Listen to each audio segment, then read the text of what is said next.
Shalom, selamat sore untuk kita semua. Di video kali ini kami dari mahasiswa agribisnis semester 6 Universitas Timor akan menjelaskan sedikit mengenai aspek-aspek persiapan perencanaan proyek. Sebelum mempresentasikan tugas evaluasi proyek ini, kami akan memperkenalkan nama kami. Saya atas nama Maria Arandita Bone dan teman saya Arnoldus Claudius Maneno. Dan saya Melania Clarissa Kevi. Langsung saja, yang pertama analisis teknis. Berbicara mengenai analisis teknis, di situ kita menguji hubungan-hubungan teknis yang mungkin dalam suatu proyek akan diusulkan. Contohnya, pembangunan gedung sekolah. Salah satu syarat pemenuhan teknis dalam pembangunan gedung adalah ketersediaan lahan parkir. Luasan lahan parkir harus memenuhi jumlah kendaraan penghuni gedung sekolah.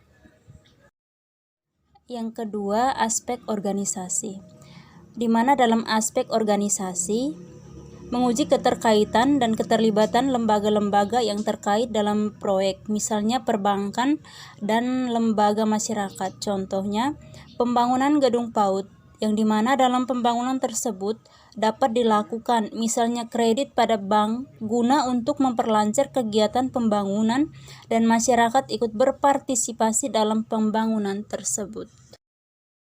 Berikut aspek sosial. Berbicara menyangkut dampak sosial dan lingkungan yang disebabkan adanya input dan output yang akan dicapai dari suatu proyek. Fasilitas-fasilitas yang dibutuhkan untuk berfungsi sistem sosial masyarakat. Misalnya, pembangunan jembatan, listrik, dan sarana lainnya. Selanjutnya, aspek komersial.